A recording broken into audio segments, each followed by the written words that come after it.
তোমাদের কাছে একটি অনুরোধ যে তোমরা প্রতিটা গল্প, প্রতিটা কবিতা, প্রতিটা নাটক তোমরা নিজেরা পড়ে আনন্দ উপভোগ করো। ভিডিওটিতে আমি আমার যে ভাবনা প্রকাশ করতে চলেছি সেই ভাবনাই যে তোমাদের মানতে হবে এমন কোনো কথা নেই। তাই তোমরা প্রতিটা রাইটিং নিজের মনের মতো করে পড়ে নিজে আত্মোপলব্ধি করো। সো হ্যালো গাইস, চলে এসেছি আমরা নতুন একটা ভিডিও নিয়ে। সো আজকের ভিডিওতে আজ আমরা জন অসবর্নের লুক ব্যাক ইন অ্যাঙ্গার এই প্লেটির কমপ্লিট সামারি নিয়ে আজকের এই ভিডিওতে আমরা আলোচনা করব। তাই জন্য আজকের ভিডিওটি কিন্তু খুবই গুরুত্বপূর্ণ হতে চলেছে, তাই তোমরা শেষ পর্যন্ত কিন্তু অবশ্যই দেখতে থাকো। তাহলে চলো শুরু করা যাক আমাদের আজকের প্লে জন অসবর্নের লেখা লুক ব্যাক ইন অ্যাঙ্গার। তো প্রথমেই প্লেটা শুরু করার আগে আমরা জানবো যে জন অসবর্ন কে ছিলেন। জন অসবর্নের সম্পূর্ণ নাম হচ্ছে জন জেমস অসবর্ন, যিনি ছিলেন একজন English play right, screen writer এবং একজন অ্যাক্টর ছিলেন তিনি। পোস্ট ওয়ার থিয়েটারের জগতে উনি একজন অত্যন্তই স্বনামধন্য একজন ইনফ্লুয়েন্সিয়াল ফিগার ছিলেন তিনি। ওনার লেখা লুক ব্যাক ইন অ্যাঙ্গার, যেটা প্রথম পাবলিশ হয় 1956-এর 8ই মেতে। লুক ব্যাক ইন অ্যাঙ্গারকে বলা হয় 1956 প্লে, এবং এই প্লেটার মধ্য দিয়ে জিমি পটারের জীবন কথাকে উনি ফুটিয়ে তোলেন জন অসবর্ন ওনার প্লে লুক ব্যাক ইন অ্যাঙ্গারে। জিমি পটার, যিনি ছিলেন একজন ওয়ার্কিং ক্লাস ম্যান এবং যিনি একজন আপার মিডল ক্লাস একজন ওম্যানকে বিবাহ করেছিলেন, যার নাম হচ্ছে অ্যালিসন। এবং জিমি পটার উনি সোসাইটির বিরুদ্ধে এবং ওনার ওয়াইফের বিরুদ্ধে বারবারই আমরা রেগে যেতে দেখতে পাবো এই লুক ব্যাক ইন অ্যাঙ্গারে। সো এই প্লেটার মধ্যে প্রধান ক্যারেক্টারগুলো সম্পর্কে একটু আমরা জেনে নিই। প্রধান ক্যারেক্টারের নাম হচ্ছে জিমি পটার এবং ওনার ওয়াইফের নাম হচ্ছে অ্যালিসন, এবং ওনার একটি ফ্রেন্ড ছিল, ফ্রেন্ডের নাম হচ্ছে ক্লিপ, এবং অ্যালিসনের একটি ফ্রেন্ডের নাম হচ্ছে হেলেনা। এবং এই প্লেটি সেট করা হয় একটি 1 বেডরুম ফ্ল্যাটে ইংল্যান্ডের মিডল্যান্ডসে। এবং এই প্লেটির মধ্যে আমরা যে সকল থিমগুলো দেখতে পাবো, যেমন রয়েছে ক্লাস কনফ্লিক্ট, একটা ক্লাস কনফ্লিক্ট আমরা দেখতে পাবো, তার সাথে ডিসইলুশনমেন্ট আমরা দেখতে পাবো, যেটার মধ্য দিয়ে উনি ওই জেনারেশনের যে এক প্রকার একটা ফ্রাস্ট্রেশন সোসাইটির বিরুদ্ধে, সেটা কেমন করে জন অসবর্ন জিমি পটার ক্যারেক্টারের মধ্য দিয়ে ডেপিক্ট করছেন সেটা আমরা দেখতে পাবো। তার সাথে কমিউনিকেশন, এই থিমটা আমরা দেখতে পাবো, যে জিমির ইনএবিলিটির কথা আমরা দেখতে পাবো, যে জিমি কমিউনিকেট করতে পারছে না ভালোভাবে এবং তার মনের কথা কেউ বুঝতে পারছে না, স্পেশালি ওনার ওয়াইফও বুঝতে পারছে না ওনার মধ্যে কী রকম টার্ময়েল যাচ্ছে। এবং এই প্লেটার মধ্যে জন অসবর্ন ওয়ার্কিং ক্লাস লাইফকে একদম ক্লিয়ারলি উনি ডেপিক্ট করেছেন, এবং তার সাথে ইনফর্মাল ল্যাঙ্গুয়েজকে ব্যাপকভাবে উনি কিন্তু ব্লেন্ড করেছেন। এবং তার সাথে ওয়ার্ল্ড ওয়ার 2 হয়ে যাওয়ার পর মানুষের মধ্যে যে একটা ক্ষোভ সমাজকে নিয়ে, সেটা আমরা ব্যাপকভাবে এই প্লেটার মধ্য দিয়ে আমরা দেখতে পাবো। এবং তার সাথে একটা নতুন ধরনের মুভমেন্ট একটা দেখা যাচ্ছিল ব্রিটিশ থিয়েটারের জগতে, সেটা হচ্ছে অ্যাংরি ইয়ং মেন। তো অ্যাংরি ইয়ং মেন কাকে বলে চলো জানা যাক। অ্যাংরি ইয়ং মেন হচ্ছে এমন একটা মুভমেন্ট যেটা বেশিরভাগ ওয়ার্কিং এবং মিডল ক্লাস ব্রিটিশ রাইটার্সদের একটি গ্রুপকে রেফার করা হয় 1950 সালের নাগাদ, যারা এই ট্র্যাডিশনাল পোস্ট ওয়ার ব্রিটিশ সোসাইটির বিরুদ্ধে তাদের মনের মধ্যে যে ক্ষোভ বা ফ্রাস্ট্রেশন, তারা তাদের বিভিন্ন রাইটিংয়ের মধ্য দিয়ে ফুটিয়ে তুলতেন। এবং ওনাদের রাইটিংয়ের মধ্যে এক প্রকার একটা রাগী ভাব আমরা প্রায় দেখতে পাবো। এবং এই অ্যাংরি ইয়ং মেন মুভমেন্টের মধ্য দিয়ে অ্যাকচুয়ালি যে ক্লাস সিস্টেম যেটা ছিল সেটাকে ক্রিটিসাইজ করা হয় অ্যাকচুয়ালি। ওকে, তারপর একটা অত্যন্ত গুরুত্বপূর্ণ বিষয় সম্পর্কে আমরা জানবো, সেটা হচ্ছে কিচেন সিঙ্ক রিয়েলিজম। আচ্ছা, তার আগে আমাদেরকে বুঝতে হবে রিয়েলিজম মানে কি। রিয়েলিজম মানে হচ্ছে যখন রিয়ালিটিকে অ্যাজ ইট ইজ আমরা যখন রাইটিংয়ের মধ্যে ফুটিয়ে তুলি বা কোনো গল্পের মধ্যে ফুটিয়ে তুলি, তখন সেটাকে আমরা বলি রিয়েলিজম। এবার কিচেন সিঙ্ক ড্রামা সম্পর্কে জানা যাক। কিচেন সিঙ্ক ড্রামাকে কিচেন সিঙ্ক রিয়েলিজমও বলা হয়। এটা হচ্ছে এক প্রকার একটা ব্রিটিশ কালচারাল একটা মুভমেন্ট, এবং যেটা মিড 20th সেঞ্চুরির দিকে দেখা যায়। এবং এখানে কিচেন সিঙ্ক ড্রামার মধ্য দিয়ে অ্যাকচুয়ালি ওয়ার্কিং ক্লাস যে লাইফস্টাইল বা ওয়ার্কিং ক্লাস মানুষদের যে স্ট্রাগেল, সেটাকে একদম অ্যাজ ইট ইজ ভাবে যখন আমরা রাইটিংয়ের মধ্যে ফুটিয়ে তুলি, তখন সেটাকে কিচেন সিঙ্ক ড্রামা আমরা বলে থাকি। তেমনই জন অসবর্নের লুক ব্যাক ইন অ্যাঙ্গারও কিন্তু আমরা সেম একই রকম কিচেন সিঙ্ক ড্রামার একটা প্রয়োগ আমরা দেখতে পাবো, যেখানে জিমি পটারকে একদম পরিষ্কারভাবে জন অসবর্ন ওনার যে স্ট্রাগল সেটা পরিষ্কার করে উনি কিন্তু দেখাচ্ছেন। তার সাথে আরেকটা বিষয় সম্পর্কে আমাদের একটু জানতে হবে, সেটা হচ্ছে রিভলিউশনারি ল্যাঙ্গুয়েজ। মানে এক প্রকার একটা ল্যাঙ্গুয়েজের মধ্যে এক প্রকার একটা রিভলিউশন আমরা দেখতে পাচ্ছি, মানে এক প্রকার একটা বিদ্রোহ দেখতে পাচ্ছি। মানে এই প্লেগুলোর মধ্যে স্পেশালি হচ্ছে আমাদের লুক ব্যাক ইন অ্যাঙ্গারের মধ্যে ইনফর্মাল ল্যাঙ্গুয়েজ ব্যবহার করেছেন জন অসবর্ন। যেটা কি করছে, যেটা হচ্ছে আমাদের ব্রিটিশ থিয়েটারে আগে যে একটা পোলাইট ল্যাঙ্গুয়েজ ব্যবহার করা হতো, তার পরিবর্তে একটা ইনফর্মাল ল্যাঙ্গুয়েজ ব্যবহার করা হচ্ছে। চলো তাহলে এবার শুরু করা যাক জন অসবর্নের লুক ব্যাক ইন অ্যাঙ্গার সম্পর্কে। সো প্রথমেই লুক ব্যাক ইন অ্যাঙ্গারের মধ্যে আমরা দেখতে পাচ্ছি একজন ইয়ং হাজব্যান্ড জিমি পটার এবং ওনার ওয়াইফ অ্যালিসন, তারা সোসাইটাল যে ক্লাস কনফ্লিক্ট সেটাকে তারা নেভিগেট করে এবং তারা বিবাহ করে ইংল্যান্ডে 1950 সাল নাগাদ। অ্যালিসন যে একজন ট্র্যাডিশনাল আপার ক্লাস ব্যাকগ্রাউন্ড থেকে বিলং করেন, আর অন্যদিকে জিমি যে একজন ওয়ার্কিং ক্লাস ব্যাকগ্রাউন্ড থেকে বিলং করেন, কিন্তু তাও জিমি একজন অত্যন্ত হাইলি এডুকেটেড পারসন। এবং এই কাপলটি থাকে জিমি পটারের একটি বন্ধু ক্লিপ লুইসের সাথে, যিনি হচ্ছেন একজন ওয়ার্কিং ক্লাস ম্যান এবং জিমির একজন লং টাইম ফ্রেন্ড।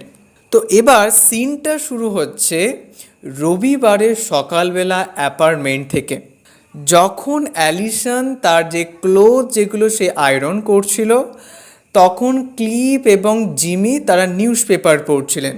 এবং প্লে প্রথম একটার মধ্যে আমরা যেটা দেখতে পাই সেটা হচ্ছে জিমির রেগে যাওয়াটাকে আমরা দেখতে পাই। কিসের বিরুদ্ধে? আপার ক্লাস এবং ওনার ওয়াইফের মধ্যে এনথুজিয়াজমের অভাবের কারণে। এবং জিমি মনে করেন যে সাফারিং হচ্ছে এমন একটা পথ যেটার মধ্য দিয়ে আমরা আমাদের সত্যিকারের ইমোশনকে এক্সপিরিয়েন্স করতে পারি।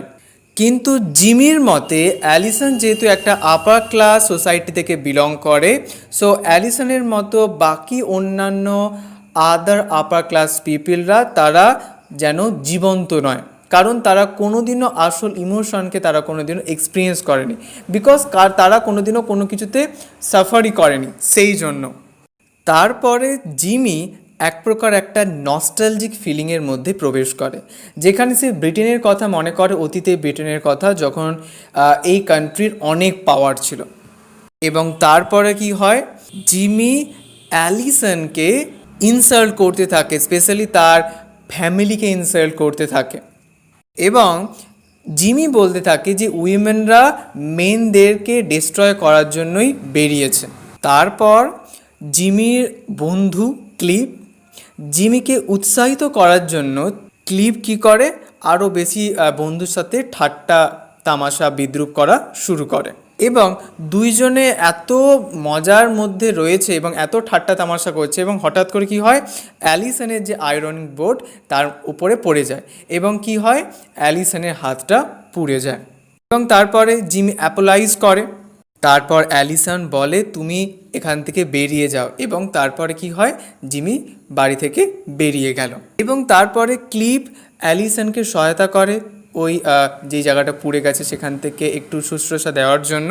তখন অ্যালিসন ক্লিপকে জানায় যে সে প্রেগনেন্ট, এবং তার গর্ভে জিমির সন্তান রয়েছে। এবং অ্যালিসন বলে যে এই কথাটা আমি জিমিকে জানাইনি, কারণ জিমি যদি রেগে যায় সেই জন্য।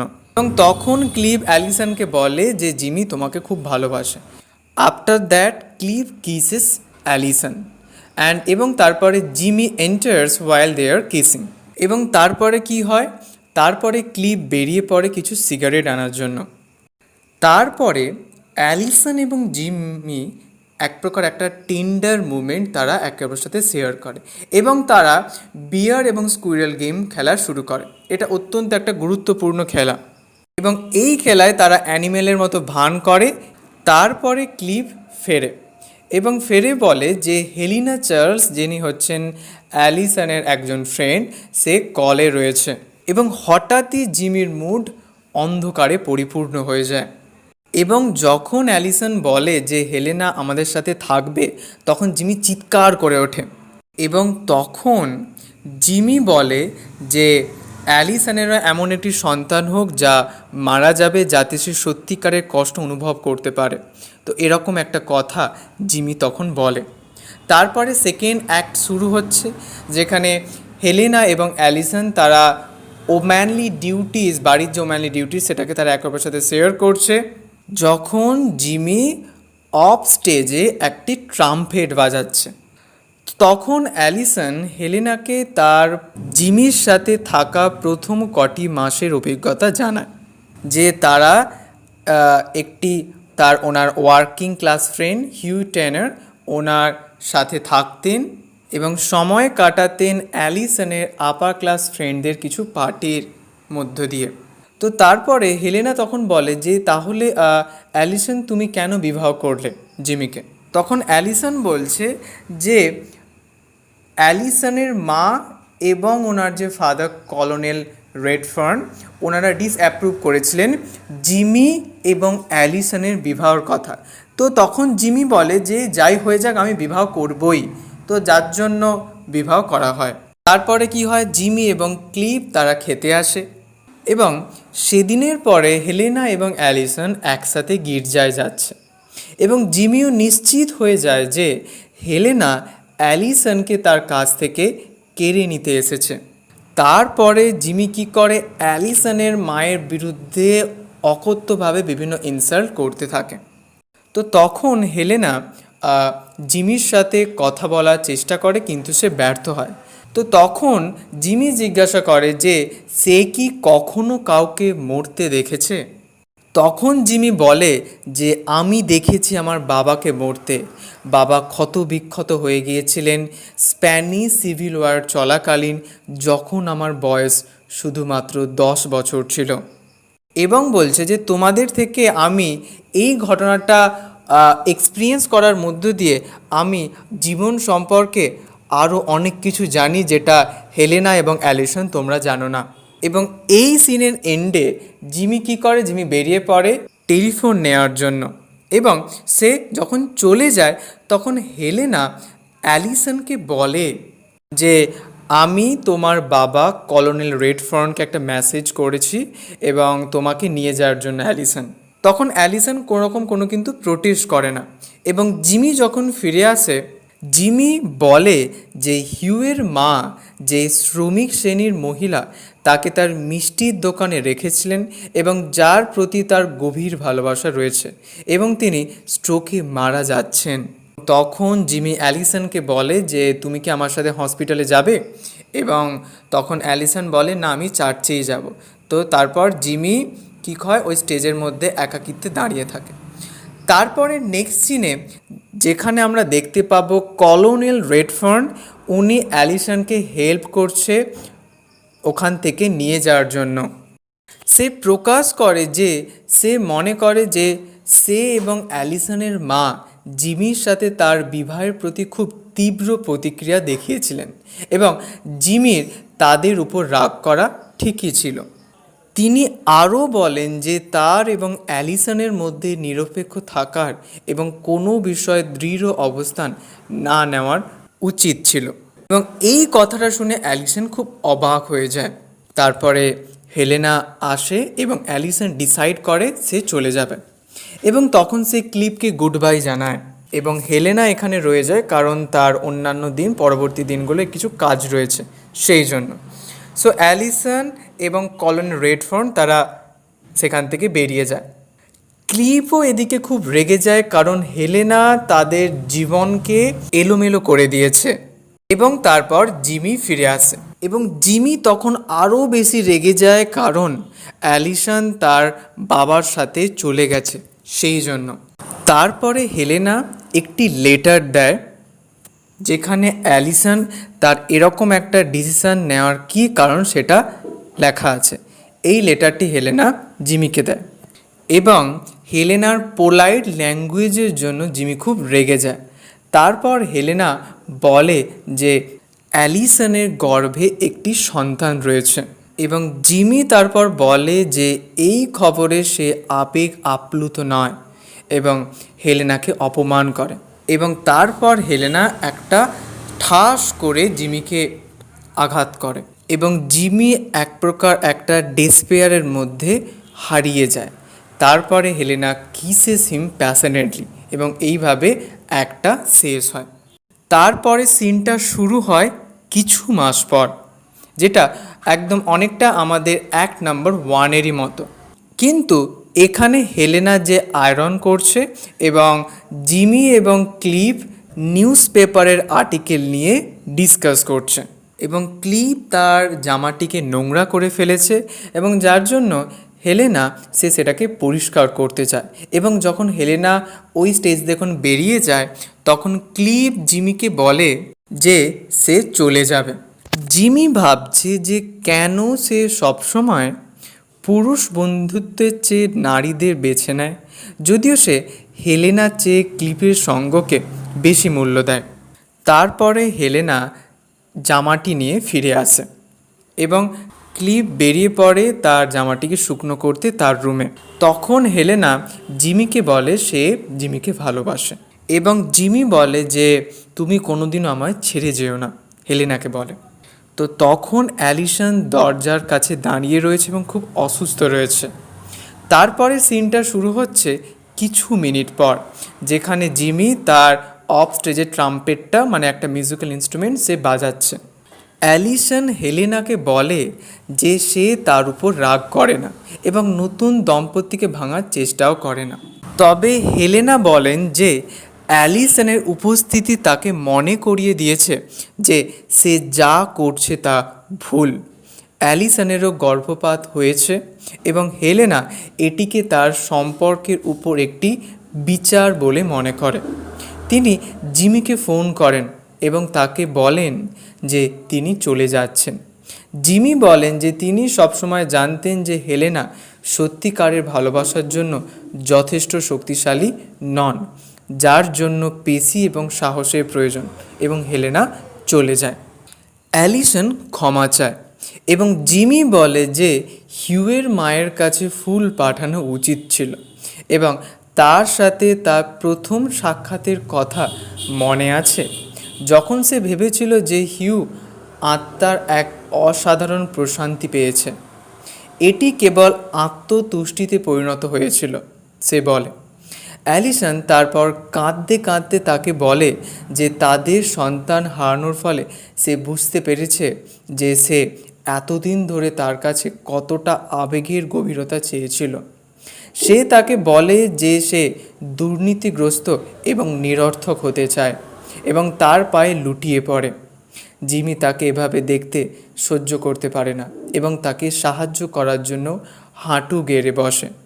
তারপর এক ধরনের উপহাস কোমল বিড়ম্বনার সাথে সে তাদের ভাল্লুক এবং কাঠবিড়ালির কাল্পনিক খেলা শুরু করে।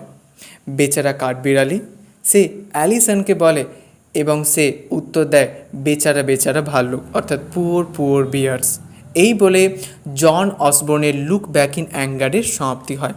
ওকে, সো এই ছিল আমাদের আজকের প্লে, জন অসবর্নের লেখা look back in anger. So এই প্লেটার রিলেটেড যদি কারো কথা কোনো প্রশ্ন থাকে অবশ্যই কিন্তু তোমরা কমেন্টে সেটা জানাতে পারো।